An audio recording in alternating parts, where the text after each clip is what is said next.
Hello, I'm Matt Adams. Welcome to GolfNow, a series of discussions with golf industry professionals working on the front lines of golf course management and operations. With me today to my left, Andy Gaudette, the Vice President of Century Golf Partners.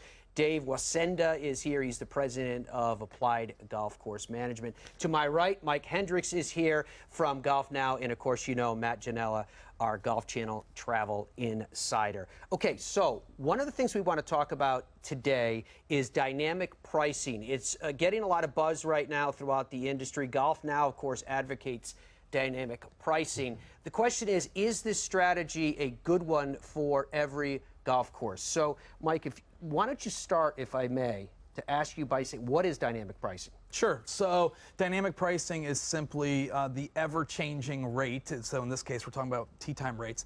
The rate always is in flux, right? Mm-hmm. We're not in an environment where from 10 to 2, we always charge X. It really generally changes based on utilization, or we hope it changes based on utilization. But at its core, it just means it's always in change. What's that comparable to? Is there something that we'd be familiar with? Well, sure. So, we're one of these industries with expiring inventory. The golf course industry is, right? And then relate that to other industries. So whether it's airlines have expiring inventory, when the plane takes off, the seats expire that weren't filled, right? At midnight, hotel beds expire. More recently, you see in the sports arenas, a baseball stadium, every chair expires, if you will, at first pitch, right? So we see those industries using dynamic pricing. I've really enjoyed watching it come and grow within baseball. San Francisco Giants first to use it, St. Louis Cardinals second to use it. Now everybody uses it, right? But that is, in its essence, what dynamic pricing is. Mike, tell me then, how is dynamic pricing good then for the golf course operator? Well, it's interesting.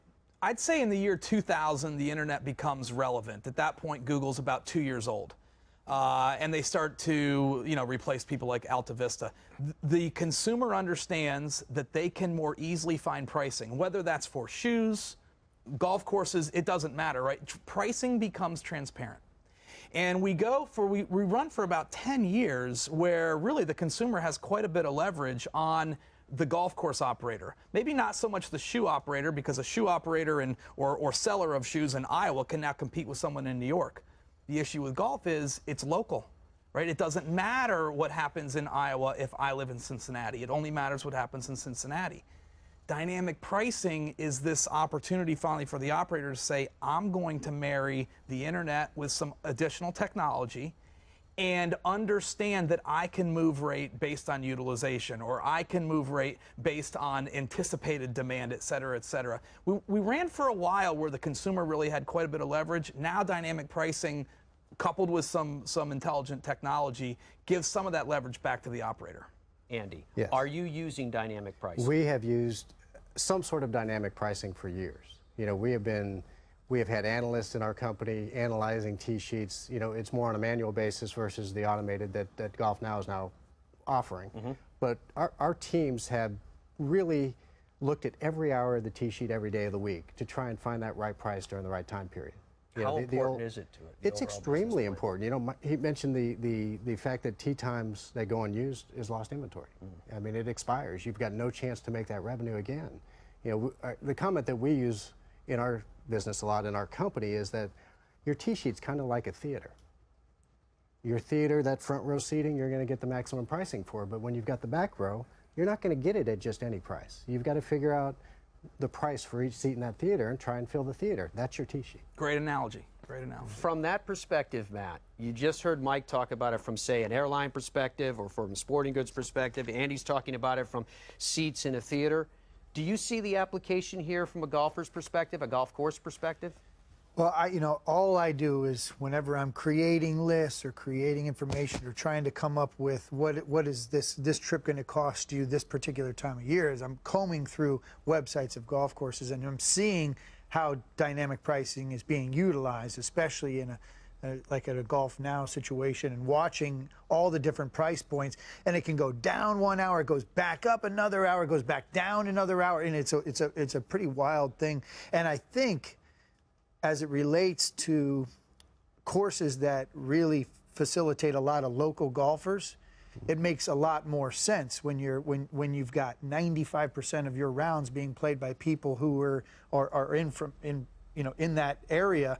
I can see where people would pay close attention to it and could drive business activity on any given moment, really.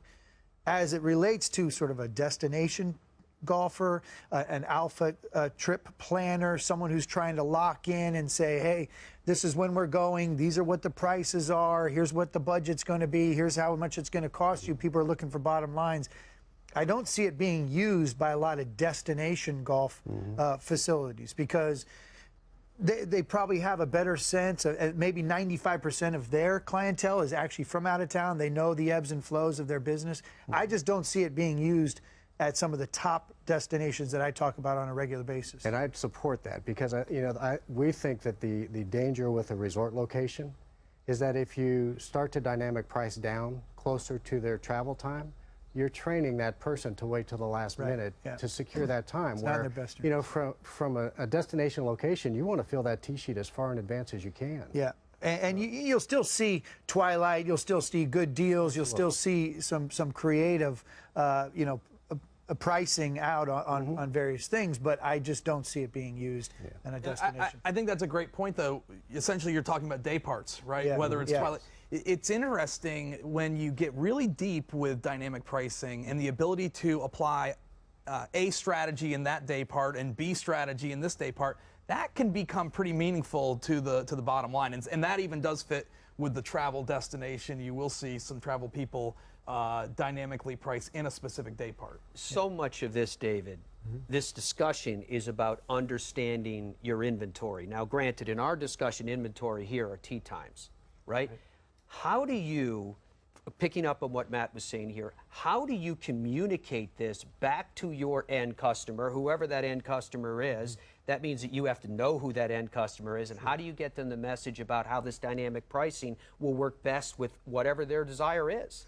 So we took the plunge into dynamic pricing 2 years ago, put our feet in the water last year in 2016, jumped into the deep end this year. We made a company decision to actually hire somebody just to manage the dynamic pricing for all the golf courses that we manage. So this person, by day, by hour, all he does is analyze. So we have the ability to really understand that, because we have a human being watching what's happening on a screen instead of just letting the screen do what it does. And we feel that with the dynamic pricing is that not only do you have the opportunity to go down, because that's the first thing people say is, okay, dynamic pricing is discounting. It's not. It's also increasing the rate as well. In some areas where we would have never been able to get the rate that we had published, and then some, where we are able to do that now. So bottom line, it worked? It worked, and we're actually considering now in 2 locations not putting any retail pricing for guest fees anymore. Just having the tee sheet being our only source of rate, and having the dynamic pricing manage that. What's the feedback been from a regular? You know, I'm a regular guy. I come to your place. I pay you $60. I paid you $60 forever, and now I walk in or I make a tee time, and it's $65 today. Right. But wait a minute. Next week it's $60. Right. The following week it's up to $70. You know, are you confusing your customer at that point? What's the feedback? I think the regular golfer has. So now we basically have a 3-day shutout where it starts to really flex. So the regular golfers are really unaffected. It's that last-minute person that decides to tee off 24 hours in advance. Those are the people that are in my opinion, are getting affected the most. The other thing, when I was on the club operations side of the business, when we utilized the dynamic pricing, the customers were smart enough to know when the high demand times were. They knew when they were going to have to pay more to get a tee time at a filet mignon time, and they also knew when the tee sheet was empty. They knew when to expect a better deal. So there was a bit of self-training that went into it itself, just from that realization. But I am curious, Mike, for dynamic pricing to work, given all these variables and comments that we've heard so far, How much of it is based upon the technology and the value and depth of the same? So that's a great question, because I believe the technology is what fills in the gap of actually not raising the rate enough. And so what we saw 5 years ago, a lot of people would, hey, it's Friday afternoon, let me lower some rates for Saturday, right? What we didn't see was, as the consumer started to bite on that lowered rate, we didn't see an immediate uptick in rate. And that's where the technology comes in. And this ultimately just gets down to how many hours are there in the day to manage a tee sheet, right? But as utilization grows, if you're using some automated technology, so in other words, technology that reads your tee sheet and makes rate adjustments on the fly, that's really when you start to win, where you start to raise the rate in the last 12 hours or the last 24 hours because utilization says it's time to raise the rate. Our concern had always been, I don't know if there's enough operators with enough time to hop back in and make that final adjustment, and that's why we had to ultimately build the technology to do it. If I were still operating a golf course and you came to me with this idea, the question I would ask of you would be, can you prove to me, can you show me a case study, or can you show me one of your customers where they've used dynamic pricing and it's actually impacted positively their bottom line?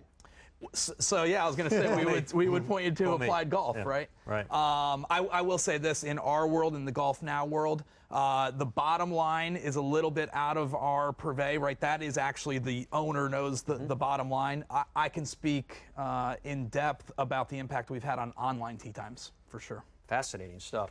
Gentlemen, thank you very much for covering this subject. I have a feeling we're going to hear more and more about dynamic pricing as the months and years move ahead. Appreciate you guys joining us as well, and we appreciate all of you for joining us.